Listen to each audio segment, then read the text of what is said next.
आगे बढ़ते हैं, बड़ी खबर का रुख करते हैं। जयपुर के हाथी गांव में 4 हथनियों को एक साथ विषाक्त दिया गया है। हाथी गांव में 57 नंबर हथनी लक्ष्मी की मौत के प्रकरण में नया मोड़ आ गया है। एक एनजीओ से जुड़े 4 लोगों के खिलाफ नामजद एफआईआर के लिए पहुंचे हाथी महावत हथनियों के मालिक सद्दीक खान ने पुलिस कमिश्नर को पत्र लिखा। पत्र लिखकर मामले में कार्रवाई की अपील की है।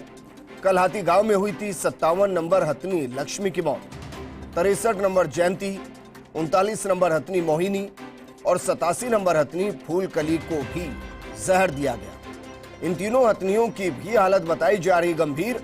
डॉक्टर मणिलाल, डॉक्टर चावला, खुशी गुप्ता और सुरेश जागा पर जहर देने के आरोप। पूरा मामला है हाथी संख्या 44 को बेचने का दबाव बनाने से जुड़ा हुआ। हमारे सहयोगी और एसोसिएट एडिटर निर्मल तिवारी जुड़ गए हैं। निर्मल, बेजुबानों से भी रंजिश निकाली जा सकती है, उनकी जान ली जा सकती है।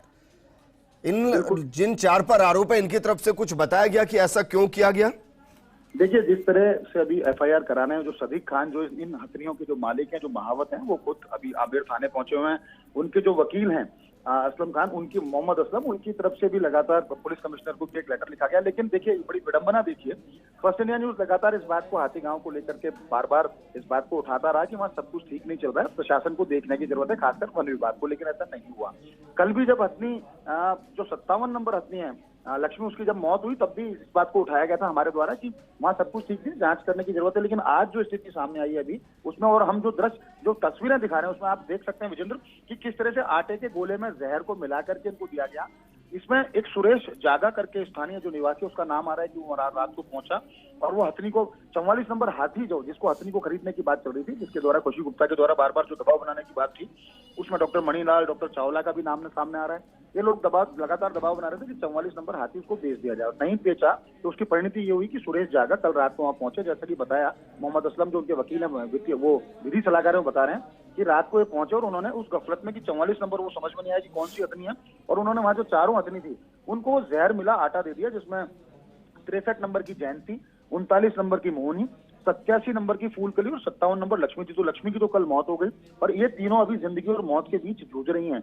और देखिए, कल पोस्टमार्टम जो एक बोर्ड ने, मेडिकल बोर्ड ने किया था, जिसमें डॉक्टर अरविंद माथुर, डॉक्टर अशोक तंवर और डॉक्टर शुक्ला शामिल थे, उन्होंने सीधे तौर पर इसको कार्डियक अरेस्ट माना। लेकिन उन्होंने भी इस बात का खुलासा नहीं किया गया कि वहां जहर मिली हुई, तमाम जो आटा मिला, उसके बावजूद उन्होंने नहीं कहा कि जहर देने की संभावना नहीं। पूरे मामले पर पर्दा डालने की कोशिश की गई। अच्छा निर्मल, 2 सवाल है। एक तो क्योंकि हम सीसीटीवी फुटेज दिखा रहे हैं जिसके अंदर बाकायदा वो आटे के गोले में जहर को दे रहा है, लेकिन ये पुष्टि हो पाई कि जहर कौन सा है? क्योंकि हथनी छोटे मोटे जहर की वजह से जिंदगी को गवा बैठे, ऐसा अमूमन होता नहीं है।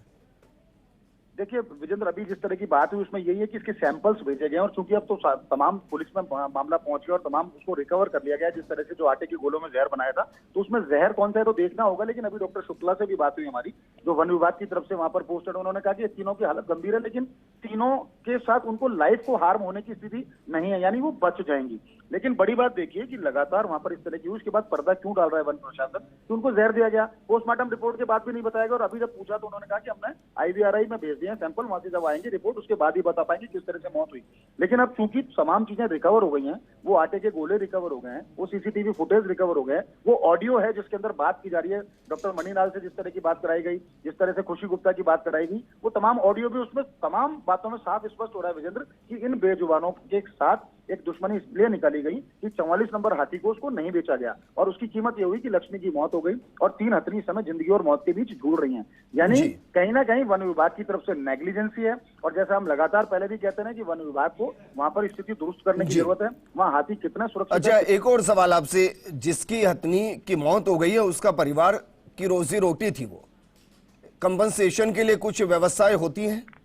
बिल्कुल, देखिए हाथी कल्याण कोष एक बना रखा है जिसके अंदर जितने भी जो हाथी हैं जो आमेर में सफारी में लगे हुए हैं, उनसे एक सर्टेन राशि वसूली जाती है, एक प्रति चक्कर के हिसाब से, प्रति फेरे के हिसाब से तो राशि मिलती है। लेकिन वो नॉमिनल होता है। एक हाथी की अगर हम कीमत नहीं लगा सकते, क्योंकि एक हाथी कितने परिवारों को पालता है, कितने पर्यटकों के साथ उसका एक फ्रेंडली व्यवहार रहता है। वो लंबे समय से 40 साल की हथनी थी लक्ष्मी, जिसकी मौत हुई, तो 40 साल से लगातार वो चल रही है। एक महावत उसको 3,000 साढ़े 3,000 रुपए डेली का अगर खाना खिला रहा है, उसको भोजन दे रहा है, तो निश्चित तौर पर वो ये कोशिश ये करता है कि वो अपने बच्चे की तरह उसको पालता है, तो उसको भी जरूरत पड़ती है। तो एक हाथी की कीमत तो नहीं लगाई जा सकती, लेकिन ये जरूरी है कि हाथी कल्याण कोष से एक नॉमिनल राशि के तौर पर 50,000 से लेकर 2 लाख रुपए तक का मुआवजा जरूर एक हाथी की इस तरह की मौत पर दे दिया जाता है, लेकिन वो नाकाफी है।